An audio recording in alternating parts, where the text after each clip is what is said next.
Hello viewers, welcome to my channel. ఈరోజు 6 to 12 months బేబీస్కి home made Cerelac ఎలా తయారు చేయాలో చూద్దాం. అదేనండి ఉగ్గు అంటారు కదా. దీనికోసం మనకి కావాల్సింది బియ్యం, కందిపప్పు, ఎర్ర కందిపప్పు, పెసరపప్పు, ఓట్స్ అండి, బాన్సీ రవ్వ, ఎర్ర గోధుమ రవ్వ అంటారు కదా అది. దీనికోసం మనం ముందుగా 3 కప్పుల బియ్యం వేసుకుందాం అండి. 3 కానీ 4 కానీ పర్వాలేదండి. చాలామంది యూట్యూబ్ ఛానల్స్లో మనకి 1 కప్పు బియ్యం మాత్రమే వేస్తున్నారండి. దానివల్ల ఏమవుతుందంటే చాలామంది పిల్లలకి అది పడట్లేదండి. పప్పులు ఎక్కువైపోయి బియ్యం తక్కువైపోతుందండి. కడుపు నొప్పి వచ్చి గ్యాస్ ఫామ్ అయ్యే ఛాన్స్ ఉంటుంది. 1 కప్పు కందిపప్పు, 1 కప్పు ఎర్ర కందిపప్పు, 1 కప్పు పెసరపప్పు తీసుకుందామండి. మనం బియ్యం తక్కువ వేసుకుంటే పప్పుల క్వాంటిటీ ఎక్కువైపోతుంది. సో ఈ రకంగా తీసుకుంటే మనకి కరెక్ట్గా ఉంటుందండి. చాలామంది మినపప్పు, శనగపప్పు కూడా తీస్తున్నారండి. వాటి వల్ల యూజ్ ఏం లేదు. మనం మినపప్పు కావాలంటే ఇడ్లీ, దోశ పెట్టొచ్చండి మన బేబీస్కి పాలలో వేసి.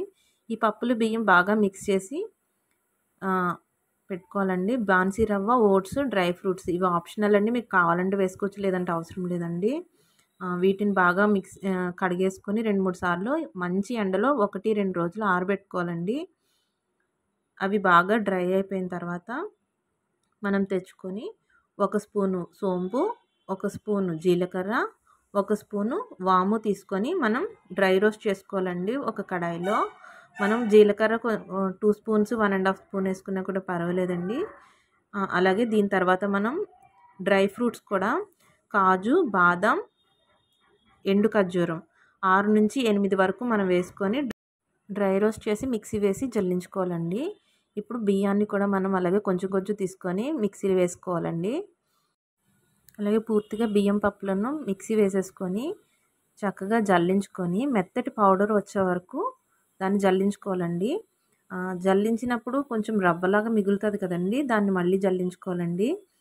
కొంచెం సన్న రవ్వ, ఉప్మా రవ్వలాగా అయితే దాన్ని పదో నెల నుంచి పిల్లలకి పెట్టొచ్చండి, పర్వాలేదు. ఇప్పుడు మనం కడాయిలో వాటర్ మరిగించుకొని 1 గ్లాస్ వరకు వాటర్ తీసుకొని 1 or 2 స్కూప్స్ మనం సెర్లాక్లో వేస్తారు కదండి, ఆ స్పూన్తో వేసుకోవాలండి. మనకి స్టార్టింగ్ 1 స్పూన్ సరిపోతుంది 6 నెలల పిల్లలకైతే. తర్వాత 1.5, 2 అలా మనం పెంచుకుంటూ రావచ్చు. దాన్ని వాటర్లో బాగా కలిసిపోయేలాగా ఉండలు లేకుండా మిక్స్ చేసుకోవాలండి. ఈ మిశ్రమాన్ని మనం మరుగుతున్న నీళ్ళలో వేసి కలుపుతూ బాగా మెత్తగా హల్వా లాగా అయ్యే వరకు దాన్ని అడుగు పట్టకుండా మధ్య మధ్యలో కలుపుతూ పావుగంట సేపు మనం దాన్ని ఉడికించుకోవాలండి. లాస్ట్లో నెయ్యి పోసుకొని ఒక అర స్పూన్ నెయ్యి సరిపోతుందండి, వేసుకొని చక్కగా కలిపేసుకోవాలండి. అంతేనండి, హోమ్ మేడ్ సెర్లాక్ మనకి రెడీ అయిపోయింది. ఇది చాలా టేస్ట్గా ఉంటుందండి.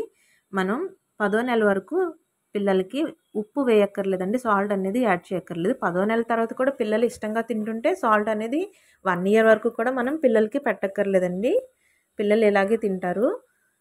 చక్కగా మంచి టెక్స్చర్తో బాగుంటుందండి. ఇది మరీ నీళ్ళగా కాకుండా ఇలాగా హల్వా లాగా వచ్చేలాగా మనం ప్రిపేర్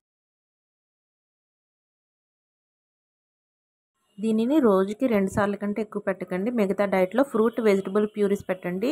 మరిన్ని రెసిపీస్ కోసం నా ఛానల్ని సబ్స్క్రైబ్ చేసుకోండి. Thanks for watching.